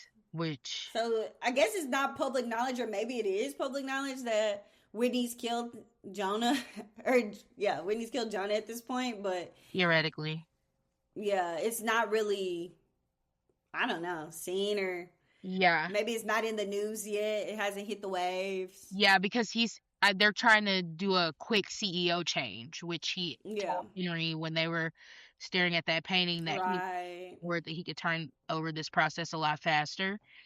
Yeah, Presumably because as we've seen before, when the leadership changes, the stock becomes volatile and then they lose yes, money. yeah. So But they're trying to keep it hush hush. yeah, but in that conversation, Whitney reveals that basically Jonah was like the brains of the operation, and he was getting all the funding. He was able to Yep. tell the story, and he was just a great guy to be in business with to start off. Right. And that Whitney just maybe wasn't as sure of himself as Jonah, or didn't have as many connections as Jonah. And he says that he Yeah. grew up poor. And Harper Yeah. says, you don't read that way. And he says, well, basically he pulled a Phaedra Parks and started running a funeral parlor. Yeah. Yeah. It was almost like he was doing he did private equity Mm-hmm. on funeral homes, and took all the money out of necessary things like flowers and embalming and nice caskets, and all of a sudden, getting to the point where it's like, okay, we don't even need to bury people anymore. He has this whole bit about it's more important to burn rather than bury, Mm-hmm. which I think we'll be coming back to that. Mm-hmm.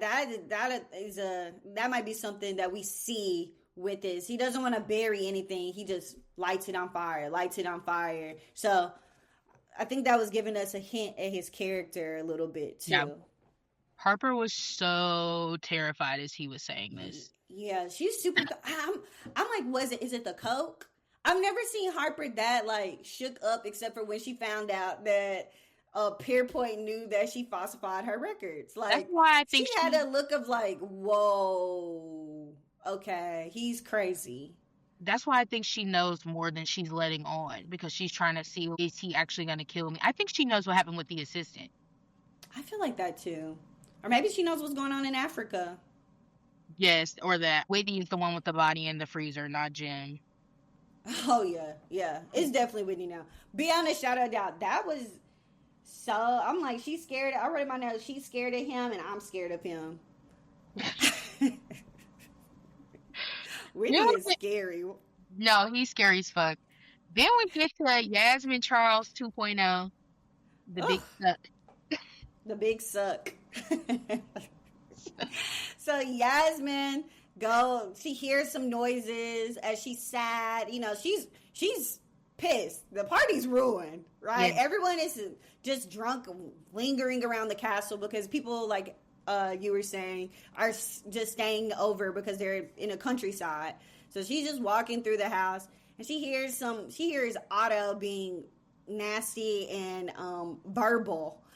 And she walks in to see that her aunt is pleasuring Otto.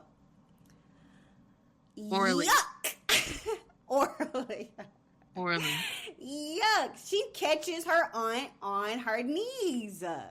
And then her aunt gets up and wipes her mouth. Yeah, Otto throws her a Tic Tac and tells her she has a better mouth than her brother. Before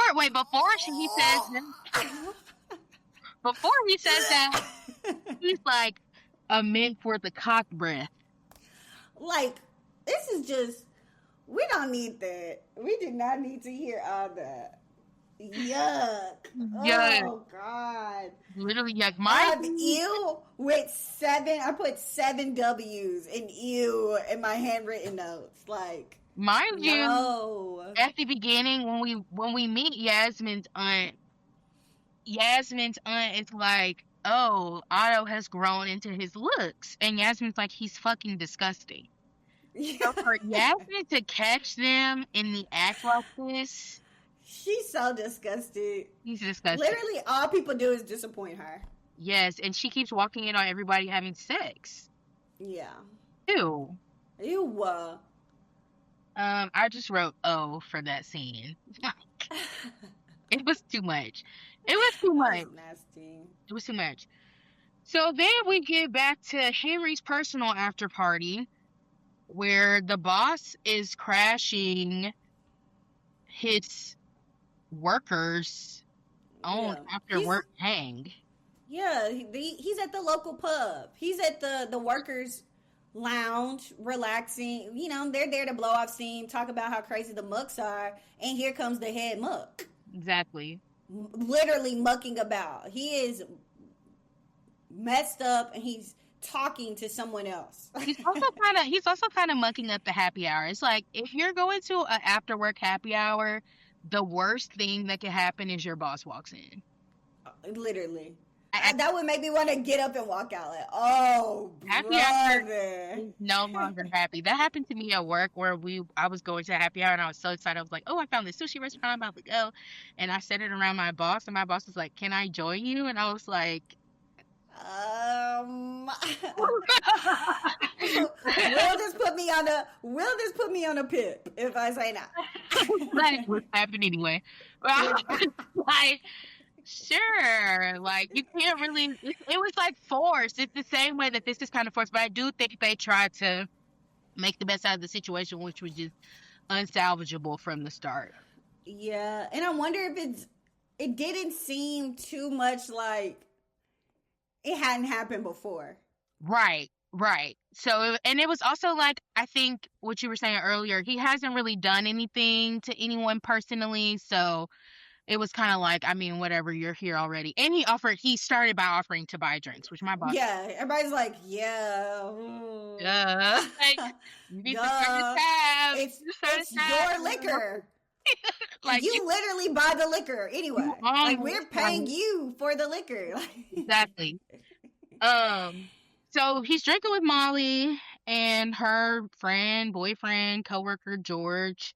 Yeah, and Molly is the maid that we saw earlier that Yasmin yelled at about not opening the blinds. Exactly. And then they also have a third, which is the commando. Old priest. Oh, yeah, Muck's old priest. Old priest is so there. It's Muck, the commander, which at this point we see. And then we see they don't. We see. And then Molly, George, and the priest. And the priest is like, I married your mother and father. Yeah. What's kind of going on? He's like, I baptized you. Exactly. Used to be the priest of this parish. And then he says, you grew, I suppose. Yeah, the childishness is really radiating off of his ass. Yeah. So then, Molly and George are kind of, oh wait, before that, Molly tells Muck that she hid his box. Yeah. She hid his drug box and didn't want the guests to see. And Henry's Yeah. like, I could fire you for that. And Molly just kind of looks at him like, are you? Are you? And he moves on. But then Molly's friend is like, kissing on her, doing a little too much in front of her boss, and she's like uncomfortable but not really saying anything. And Henry's like, Yeah. drop it. Yeah. And George is But like, that's rich coming from you. can we pause really quick because we forgot to include that when Henry gets there, he's talking to the commander about finding someone for him to cheat with essentially. And the Yeah, commander's like take one of these girls in here, and like while the commander is saying this to him, he's staring at Molly, uh-huh. just staring her down the whole time. Uh-huh. And while the commander is telling him, it'll be a mix of pleasure and disgust, like she won't say anything, like you can get away with it basically. So it's like he's also a bit disgusted to see this man like doing too much. It's like two levels. It's already weird because you're doing this in front of your boss, and it was like this was supposed to be my conquest for the night, and look how Exactly. you're treating her so disgustingly. Like, Exactly. yeah, And it's like she's already spoken for her. So, because yeah, Henry does think he's like honorable and noble, even though he's a loser. yeah, He thinks he like does the right thing. yeah. But then George doesn't like that Henry is calling him out, and so he Right. says that um Molly should tell Henry about his wife. And Molly's like, shut the hell up. Please, why would you even say that? You even bring this up. And Henry's like, no, tell me. And basically, George ends up saying that Yasmin is sad. She walks around sad all day, that she doesn't belong in the house. And Molly slaps the hell out of him, rightfully so. And he keeps going and says that the lads call her stable girl because she likes horse cock hard and rough. And that she sounds like a North London Yid, which I looked up a North London Yid. Do you know that that's a North London Jew? I'm not even No, gonna get into white people race politics right now, but no, just know but that that was meant whoa. to be extra derogatory. That's really derogatory. So that's really why he beat her up. Why he That beat him up. yes, so Like, when he, whoa. when he says that, he and Henry are having this really intense stare off, and I think at this point, everybody's kind of expecting Henry to be, like a little bit of a gentleman. Like I said, he thinks he does the right thing. He thinks he's Yeah, I try to laugh it off. yeah. And the commander says, "Shine your shoes, boy." Shoot. And Henry is like in a Travis Scott trance and goes in. He literally punches the fuck out of this man Yeah, over he and beats him over. up. I thought he killed him. I thought he killed him too. Yeah, I looked that up. So I was like, what would be like, why did this happen? Like, of course it made him mad, Right. but it's excited delirium syndrome, a severe agitated state often triggered by stimulant drugs like cocaine and meth, causing psychosis, extreme agitation, hyperthermia, and potential sudden death. With acid reflux, acid sometimes doesn't do this, or like whatever he took, it does causes the hallucinations and the delirium. So he's like mixing all this together, He and already spoke. we knew something was bound to happen. Plus, Like he's he on was bound to do. SSRI. He's He's literally on his just depression meds too. drinking, drugs, SSRIs. He was bound to beat up somebody. And honestly, it ended up being somebody that was talking out his neck about his wife. So it's like Yeah. better than most, I guess. Like it's not some random person. It's not a Kendall Roy situation where he just like Random. killed a random person. Yeah. This is definitely neutral bad. Yeah, this is neutral bad. Um, And after he does that, the commander says, "I bet that's the best you felt in ages." Yeah. So then we get to Yasmin evicting her auntie. Yasmin is de-wigged and confronting her aunt. She is pissed. She's had the worst night ever. He's had the worst night ever. And at this point in the show, we don't exactly know what has happened to Yasmin. We just know that she's been through a lot of shit. She has Yeah. probably the worst man you could ever think of as her father. Yeah. And she killed her father as well. Yeah. So she just has a lot of trauma just swirling around. And she starts kind of interrogating her aunt and is like, "Why didn't you come to my dad's funeral?" Her aunt's like, "Oh, I was busy. You know, I had to walk my dog. I had to shampoo my cat." Uh, and Yasmin's like, Change out the fishbowl. "I had to change my water filter." Like, girl, it's just been a busy time. And Yasmin's like, "That's bullshit. You worshipped my dad." Basically, Charles. She doesn't call him dad. She calls him Yeah, she was Charles. worship Charles. Why didn't you come to Charles's funeral? And she's like, "You had to have known about his tastes, which is girls, and Age girls. underage girls, which is what I mean by girl." Um, Hmm.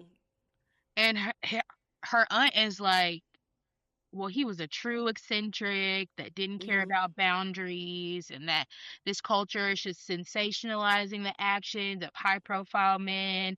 He was a bon viveur, like he loved life. He just is He like loved life. Yeah. basically free spirited, freewheeling, Yeah. fun loving guy that he just had too much money, and so everyone was targeting him." Yeah. And because he had so much money, he could experience all the pleasures that he wanted in the world. Exactly.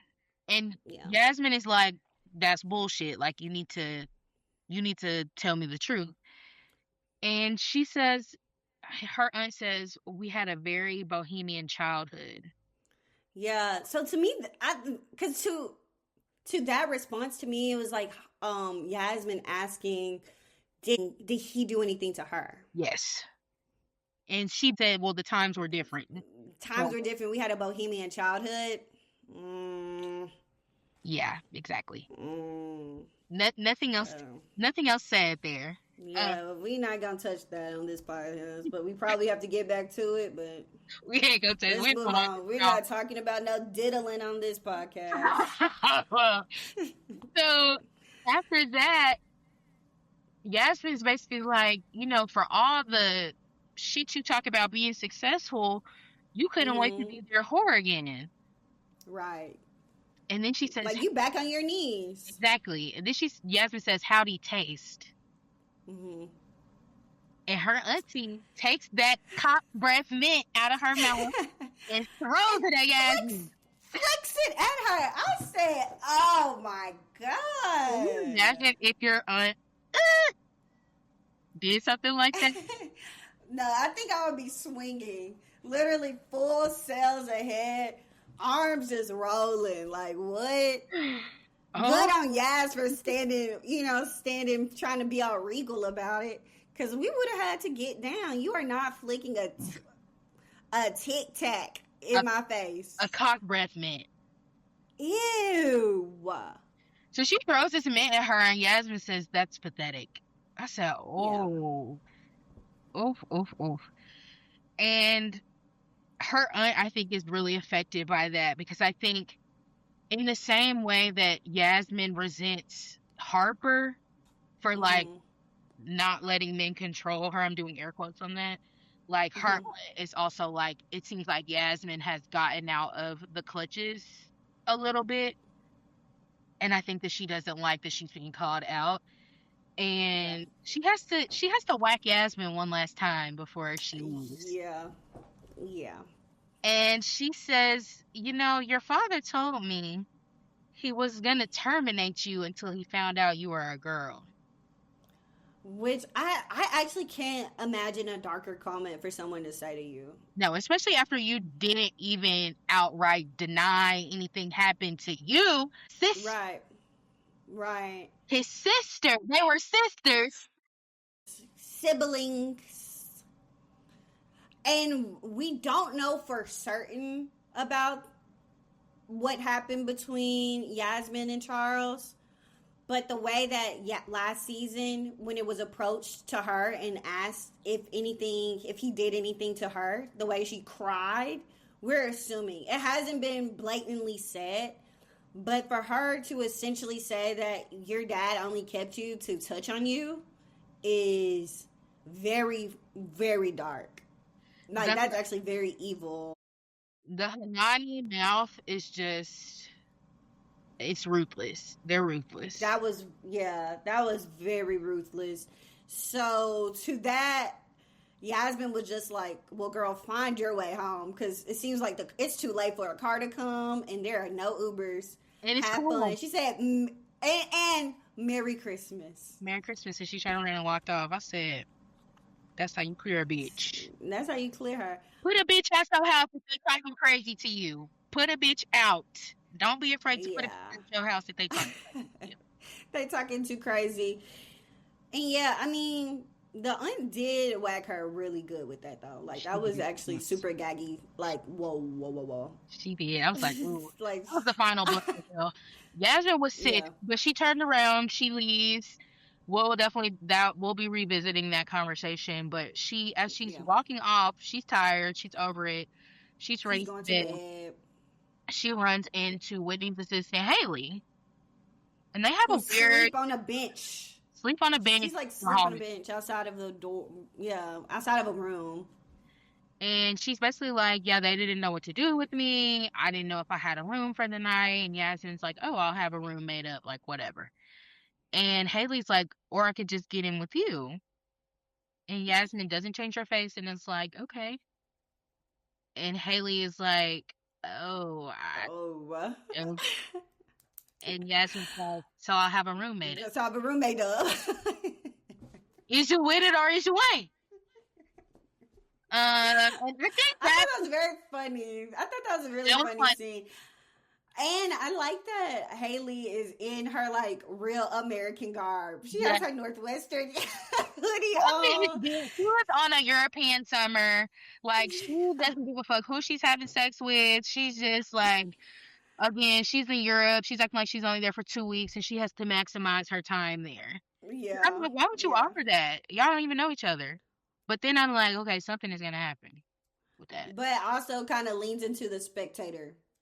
Yes. She says she's a spectator and a caregiver. Yes. So we'll see. We'll put a pin in that. I might be I think that's going to be talked about next. It seems like from the preview, that's next episode. I might be a little bullish on Haley and Yasmin. Not in that way, but I want to see what's going on with the Whitney thing. Is still too big of a question mark for me. Yeah. We'll get to that. So then more muck. It's all muck for the rest of the episode. Oh God, more Henry muck. We're back at the bar. The last third. And Henry is coming down hard. The barkeep is like, he should clean up fine. Like, don't worry about it. And Henry's like, should we call the police? And the bartender is like, no. He says, we all know it's self-defense. It's self-defense. No. No, we don't, but whatever. So as this is happening, now we're having an interesting kind of come to Jesus, literally, with the priest. And the priest is like, I also buried your father. Like, I officiated your father's funeral. And Henry is kind of like, whoa. And as he's talking to the priest, he's like looking beyond the priest and seeing the commander in the corner.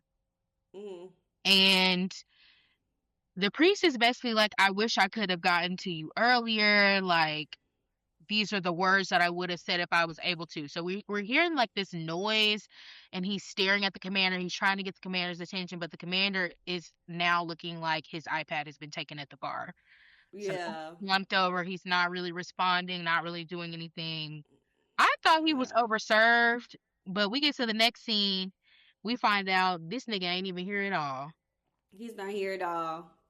It's all just been a hallucination. It's Fight Club. It's Fight Club. So, the commander is like, this was a thoroughly enjoyable diversion. And Henry says, I could do with never seeing you again. And the commander says, no, you'll see me soon. And I said, OMG, is this dad? Because then they cut to a flashback. I'm like, whoa, Right. wow. Also, he said, shows me where it hurts. Will you And let me show show, you where it hurts? And was pulling his neck yeah. down, show his neck. I was like, So, what's that? My question. Is that a mark from being hung? I couldn't really see it. Let's I see if it's a think little what dark. happened, Was it a mark or was it a gunshot? Or I was think it he like, did he try tied, to get I think he tied himself to the rope. He had to a the big car? and tied himself to the tree and drove off in the car. Oh, Yes, I think that's what happened because we'll get to the flashback scene, but I think that was also the yeah, significance of the car. that car. hmm and so then after he shows his scars, um, the commander tells him, long before morning, you will know what you are seeking to discover is the thing you've known all along. Mm, And I said, then Henry's dead dad flashes his watch that Yasmin just gifted.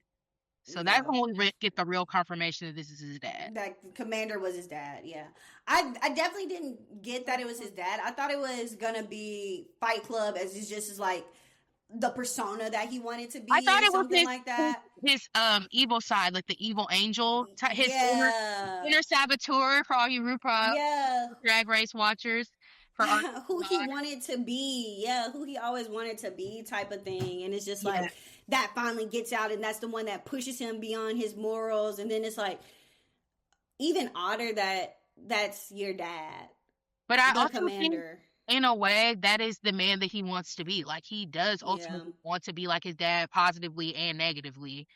And then yeah. he looks up to him because that's like the relationship that they have. So I mean it's not too far off, but I definitely thought it was an inner voice type thing. No, yeah, So then we get to the morning after. So Henry went on this all night bender at this pub. He gets home the next morning, and then we see his first actual attempt. yeah. And he closes the garage door, turns the car on, and has got his foot on the gas, Revving the gas. Yeah, revving the engine. And then we have a flashback to him sitting at the table with presumably his father and mother, and yes. the man tells him, shine your shoes. So this Shine your we know shoes. for a fact this is his dad.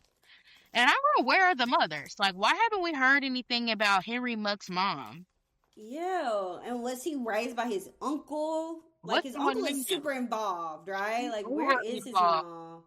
Yasmin did bring up the fact that his uncle basically took care of his dad for a really long time because he was so Yeah, depressed. We don't hear about his mama or Yasmin's mama. yeah, And so as he's revving the engine, we start to hear the priest's words that kind of yeah. ringing in his head. He's like, the first person a coward deserts is himself, or Himself, yeah, courage ceases to be courage if it wavers. yeah. Um and then he kind of just like goes. But then he Flashes back again to see kind of his dad's. yeah, We see his dad walking off towards this towards giant a tree tree, with this rope huge and the rope. car standing below it. And interestingly, like the dad turns back and looks at him. Out the window. Maybe not at him, but the dad looks towards the Yeah, house again, at least. So it's like, you know, that somebody is possibly watching. yeah. And he decides to do it right in the front of the house, which is also very wild. Yes. So that's why I think the car, because think about where the car was parked. I'm like, there's no reason Yeah. the car would be there if not for this purpose. And so Yeah. maybe that was It's why, in the middle of the lawn. Like, yeah, maybe that was also why he kept his foot on the gas too, like during this whole scene. yeah, like you could have driven off. Also, a very dramatic way to try to kill yourself. Like, And okay, I'm just like Henry. the drama that these men in the Muck family are going for. It's just, I'm over it. I'm over I'm it. not feeling it. I literally have in my notes. I thought we talked about finances in this show. We haven't heard a lick about being a bullish or I bear. haven't. This was some bullish. Yeah, like we made this whole show with finances in mind, and here we are talking about suicide. Of your dad. Like, it's God, not even a major holiday. Really. girl, Like, oh my gosh. please So get a she job. literally you need to do some woodwork and some shit with your hand. So we get this flashback again, but then we hear Yasmin saying, Henry, wake up. Henry, wake up. Yeah. And so Henry magically comes to, he gets out of the car, turns the car off, gets out of the car, Violently kicks that open the just door that open the he's door, lost. and he's like laughing that he's survived this attempt. Yeah. And He has a new will for life. He has a new will to live, and I wrote that he's out of the woods, so he thinks. Yeah. And so the next scene is like Henry's survival. They start playing Can't Take My Eyes Off of You, which I love that song, but I was in context. Not for this. I'm so concerned. Yeah, not for this. So concerned. I said, now he back in love with Yasmin. Roll around. She runs out the house, jumps on him. She's like, what happened? What happened? Where were you? Yeah. Where were you? I was so scared. He was supposed to, she specifically asked him before the party to sleep in the room. In her bed. Yeah. And he's kissing her passionately. They've reconnected. She pulls back and says, if you ever put me through that again, I am the one that will kill you. Yeah. And he basically starts having sex with her in front of the house. On the car. And instead of him looking out the window towards his dad, the uncle is staring down and like making eye contact with Yasmin and says, spring is coming. Yes. And I wrote that, does he think that Yasmin will save him? She didn't save her father. I think they know that. The whole point of him getting with, you remember the whole deal with her getting with him is for them to have a offspring. Well, in season 3, like they want them to have a baby because they need somebody else for the legacy to continue. But it's also just like the optics of the way that is happening in this scene are so. I wrote that this is the perversion. Like this is this is the deal. This is, and I wonder what's in the prenup about the kids. Maybe we'll get to that. Maybe we'll get to that. It was sick. That was a sick scene to me. I said, he had to kill himself to have sex with Yasmin. Like it's working. Like it's not happening. It's not happening in front of the house with everybody looking and watching. And then also her kissing his bloody knuckles and having blood on her lips as they drive off to the sunset. We'll get to that. So after they have sex in front of everybody on the lawn on this car, we get to the next. I guess they showered and are driving off into the sunset, like you said, or sunrise. It looks early, and he's like, my father killed himself on his 40th birthday. Yeah. And she said, you beat him. You're his senior. And he says, I beat the cunt by a single sunrise. Barely. Literally, I literally wrote barely. I said he broke the family curse by not killing himself at 40, barely. And then Yasmin kissed his bloody hand. So actually they didn't shower. Let me take that back. They didn't shower. Yeah. Still got blood on his hand. So at this point they just thrown on some clothes and they're driving off. Yeah. And he basically is saying like he thinks he's here to do good work. I said whatever that means. Yeah. He said a man needs work. A man needs work. He's willing to do whatever to like, you know, whatever's best for us is what he says. And then he drops the bomb. Yep. He says, I think we should try for a child. Yep. Dun, dun, dun. With his new life, he wants to make new life. He wants to make new life. And you can even see the cracks of this while they're driving. Like, he's not fully smiling and engaged. He goes from smiling to, like, straight face to... It's not serious. it's just, again, he's grasping. He wants any reason to stay around. Exactly. They did not make the muck up. No. He's just trying to cover up their current tensions by trying to get her to have a child. I also feel like if she has a child, he can like exit the situation faster, but I don't know. I don't really know where this is going. Like we said, we don't really care about Henry Muck, even though we just spent At all all. 35 minutes talking about him, but yeah. Yeah. I didn't need this episode, really. This was like I wouldn't say it's a filler episode because I do think it's laying the groundwork for how miserable Henry Muck is about to be, and hopefully that means we can focus on him like a smidge less in these other interactions. Yeah. I don't want him to become the focus at all. I Yeah, don't think they will, but I mean, the Rishi episode really made sense yeah. in last season. Like, it really expanded the world.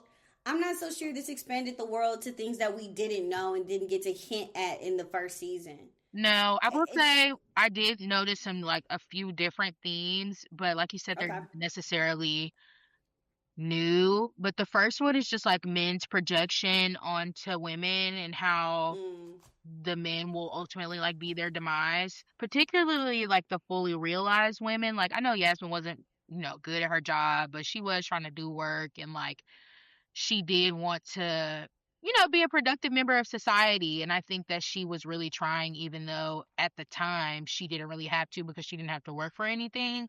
yeah, she didn't have to work, and this was her choice to work Yeah, and to go into the field. And she thought she got it for herself, even though her dad undercut it, paid for it. But she was working and feeling like she was productive. yeah, exactly. Um, and then class, obviously, that continues to come up. This Yeah, episode was interesting to me though, because it was like everybody was mostly contained in one class. Like even Yasmin had a ton of yeah, money. Like she literally was an heiress, but and even though the money is gone, she was still once in those circles, like or yeah. Charles would have been in those circles as well. So I think she's like now actually grappling with more the in versus out of that.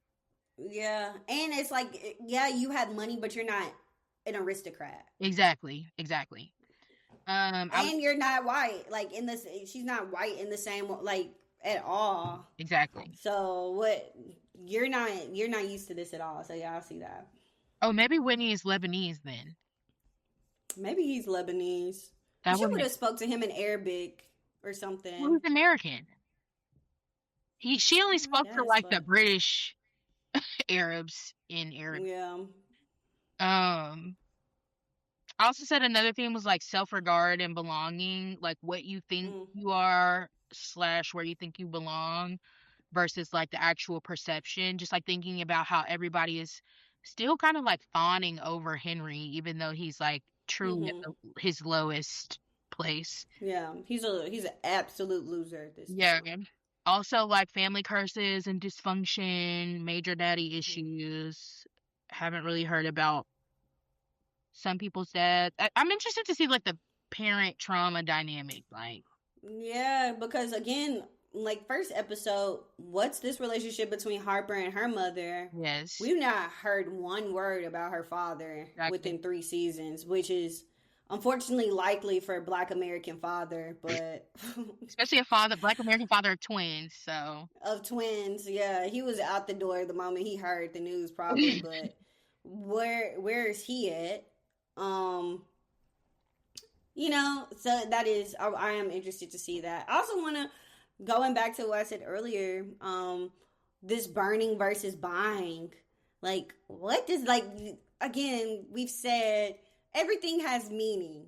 What does that mean? Like, because remember last week when we recorded, we said that Jonah knew where all the bodies were buried, and now we're like, oh, they're actually burned. they're burned. Yeah. And Yes. also thinking about Harper and Yasmin essentially buried what happened to their dad, Yeah, right? Like, is that gonna come back? Like, what is that? What is that relationship? I'm really interested yeah. to see if that is actually a theme that we've picked up on, or Mm-hmm. what's gonna happen there. Yeah. And I wrote ghosts of your past and present and Yeah. future, but like mostly ghosts of the past are coming up a lot for this. Yeah. Spooky episode. Spooky episode. We're tired of literally what the muck is going on. We're tired of that. Yeah, no more mucks. I hope this is the first and the only, the last. Like, hopefully this helped Jon Snow's contractual agreement about being on the show, having one episode about him or something. Like, let's get back to the girls. Yes. Let's keep it a girly pop show. Like, Yeah. that was boy business. We were way too deep in boy business. Too overly deep in boy business. Like, I can't. I no. I'm done with that. But all right. Should we move to our next segment? Let's talk about our current investor sentiments. Yeah, we're back to our current investor sentiments. As a reminder, it's our general mood of the characters on the show and our future predictions on their performance using these finance terms such as who we're bullish on, who and what are we bearish on, what's the most volatile, and what's the safe haven that we found within this episode. So, what do you think? What are you bullish on? I think I'm bullish on Haley and Yasmin, like I said, because I'm just curious to see how they both seem like they will leverage a relationship with a man to get what they want. And they're with two evil men in a way. They're attached to two evil men or two unpredictable men. So I'm kind of bullish on them. I think I'm bullish on Harper by herself. Yeah. I'm bullish on Harper alone. I am too. I'm bullish on Harper. I think she is concocting a plan. Yeah. Like, we'll see how it goes. She didn't go to that party for fun and all. No. And she also didn't go to that party to hook up with Whitney. We didn't even say that, but like, she denied his advances. She denied him. Yes, she did. And so it's like, okay, girl. Okay, I thought last episode was hard on you. I was hard on you. I was like, oh, she doing it for the check, like da-da-da. Okay, so show me. Yes. What are you about now? Like, what have you heard, seen, watched? Like, what's going on? So I'm bullish on Harper Jean. Yeah. I am bearish on probably Whitney and Henry. I don't think that's gonna. Yeah. I don't know about that. No, I'm very bearish on Henry. I don't think he knows who he is. He's too self-destructive too. Yeah, he's not going to be able to hold a face for anything. He's too easily triggered too. Like any little words, anything that he feels might be a slight, he gets so aggressive, and it's just like, girl, how are you gonna be the face of a CEO? That's why you failed at Lumi. Like, you couldn't keep calm. Like, everything fell apart because he got too mad at a reporter's question. Like, yeah. Yeah, I agree. Most volatile, okay. Obviously, the mucks. Obviously, I think whatever is about to happen I'm opposite on you about the bullish. I think whatever is about to happen with Yasmin and that girl. You think so? I think that is about to be, someone's going to end up dead, and it's not going to be Yasmin. I don't think it's going to be Haley either, though. I do. Haley, like, Haley is catching on too quick. She's catching on to when she asked Whitney what happened to the assistant. I think, you think she's catching on, or is she just a little I think she's catching on, but also like this, whatever happens with Yaz will probably give her more insight. Like, it will be a door to more information than what she currently has. And she's already all up in Whitney's business, so she'll be able to like. Yeah, she in that business bad. Yeah. I'm gonna say it though. Like, I still am. That's fair. I don't know. I think Yasmin wants to be a kid again. I think Yasmin wants to be 21 with no problems. Everything's the same. And she will do, and like, she's almost like an Eric Tao trying to find some youth to have fun and be girls with, because she cannot be girls with Harper. Harper's beyond that. No. So I'm a little bit scared of whatever is about to happen with that. I'm excited to see how that unfolds next episode. Yeah. Okay, and then our safe haven, our last one. There was no safe. The only place was the priest. Yeah, I guess. Like, I guess. I mean, if the season progresses this dark, I think I'm gonna have to cut safe haven from part of it.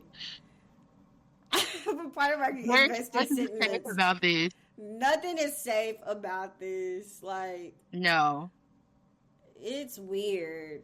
It's like, and it's also not safe for anybody. It's not even just not safe for Harper, or not safe for Yasmin, or not safe for like, it's no one is safe. No one is safe. Like, we can't even be safe within institution. Like, we don't even have a bank to just be like, you know what, Pierpoint's on the up and up right now. Like, no, like, everybody is on their own, and it's like they're really in the wilderness. Yes, this is really every man for themselves. And also just the changing of institutions too, like even Whitney trying to be this bank killer, like I guess you gonna go up against Goldman Sachs and JP Morgan? Sure, girl. Literally, okay. Yeah. Okay. So yeah, I agree. There's not really anything safe about that. So, all right. Well, this was a dark episode. It was, but after the darkness comes the light. Literally, what the fuck? Mickey and Conrad, don't do this shit again. I'll let it slide this time, but we're over it. Like, for real. Please. Give me a full Harper Jean episode. It has to. I beg. It has to be coming. I beg. Like, I keep seeing her for 7 minutes. I know she was in everybody's movies this past few years, but yes.